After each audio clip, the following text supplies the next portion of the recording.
So this young man has a father who is a widower, 80-year-old widower, and he's trying to think of what he can do for him for his birthday. So he says, oh, I know what I'm going to do. I'm going to hire a call girl, beautiful call girl, and send her to his house.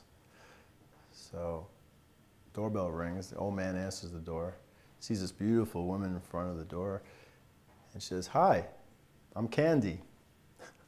Of course. Your son sent me to you to offer you, and I'm here to offer you super sex. The old man looks her up and down, looks at himself up and down, looks back up at her and says, I think I'll take the soup. So for an 80-year-old, you know, he took the soup, right? Because, you know, his heart probably couldn't take the sex. So that kind of brings up the whole cardio conundrum, if you will. And when I explain that our sole purpose is to build muscle, it's a natural question for a lot of people to say, well, what about the heart? What about cardio? So the word cardio has become this ubiquitous word, almost meaning just getting your heart rate up. But that doesn't make sense. Most people understand cardio. If every day you got to get your heart rate up. And if that was true, if that's all that cardio was, I could sit in a hot tub, drink coffee, and get my heart rate up. Now, is that cardio? I mean, the heart rate's up. And then somebody would argue, yeah, it's not cardio. You're trying to trick me here. There's a difference between sitting in a hot tub and drinking coffee and working out and doing cardio. And I would say, well, what's the difference? He says, well, in a hot tub, you're not using your muscles. You're not doing anything. I'm like, aha, you're right, exactly. That's why sitting in a hot tub, drinking coffee, getting your heart rate up is still not cardio. The difference between that and cardio is that in real cardio, you have to be using your muscles. And I'm thinking, let's cut out the middleman. See, the heart responds to what the muscles are doing. And if the muscles work out hard, the heart's going to work out hard. It's not like you can take the heart out of your chest and work it out by itself. You have to go through a conduit. It's connected to our muscles, and the heart serves the muscles. So when we talk about strengthening the heart and creating a healthy heart, the answer, again, is in the muscles. Now, I understand that it might seem like a stretch to say that strengthening your muscles is going to strengthen your heart. But let me bring this up. It might help you realize it's not as much a stretch as you think. Because we all talk about how doing weight-bearing exercise or strength training can help prevent osteoporosis, right? Bone density loss. And the reason that strengthening your muscles will help with bone density is because the bones react to the demands, again, of the muscles that you're strengthening. You see, muscles are attached to your bones, in case you didn't already know that. And when your muscles get stronger and they put more tension on your bones actually react to that. And when you don't have that kind of stress or pressure or tension on the bones, as a result of muscle loss, the bones are going to start to become less dense. You see, if the demand's not there, why am I going to stay all dense? The body starts to kind of compensate for the fact that you don't need it if you're not using it. Use it or lose it, so to speak. Well, again, strong muscles place demands on the heart. The heart has to feed the additional muscle.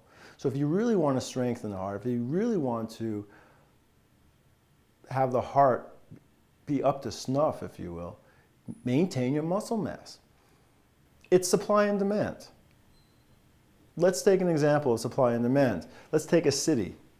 If you think about it, as a city grows, what do we mean when a city is growing? Well, there's the population, people moving into a city. When people move into a city, you need services. They need all kinds of services. They need transportation. So if you have all this influx of people coming into a city, then you're going to need to improve the bus system, the subway system, the transportation system in general, the infrastructure, right? If more people are moving into this city, you're going to need more utilities, right? The electric company is going to have to build more plants, more power lines, all that kind of stuff. the infrastructure needs to be improved. Dry cleaners, restaurants, they all start supporting the additional influx of people that are moving into that city. That's demand. The people are the demand. And when you build muscle, you're creating that same kind of demand of your body. And your body responds. More muscle means the bones have to become more dense. More muscle means that the heart has to keep up with the additional muscle and demands of that muscle. More muscle means your nervous system has to also improve. Temperature regulation needs to improve. Your digestive system needs to be able to support the additional muscle mass. Conversely, if you lose that muscle, demand starts going down. All of a sudden, goodbye bone density, goodbye cardiovascular function, goodbye temperature regulation. And that's why we get so chilly when we get older, because our muscles are deteriorating and we get chilly. We don't generate the same amount of heat. And that's what happens to a city, right? As people leave a city, goodbye restaurants, goodbye transportation system, goodbye school system. I mean, there's no demand for it, so they go away. And that's how you have to look at the cardiovascular system, as something that responds to demand. And again, high-intensity exercise is that demand. And if you engage in high-intensity exercise and you build that muscle, the heart and all the other systems that support that muscle will take care of themselves. When I use that analogy, people say, well, that sounds good, Adam, but how do we know? How do we know that's actually happening? Good question. Even I would like to have more verification that that's true. I mean, it makes sense that that would happen. So the McMaster University in Canada did a study, and they compared high-intensity exercise to steady-state cardio, conventional cardio.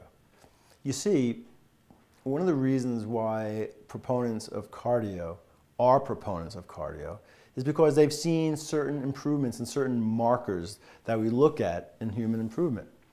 Markers such as oxygen consumption, they call it VO2 max.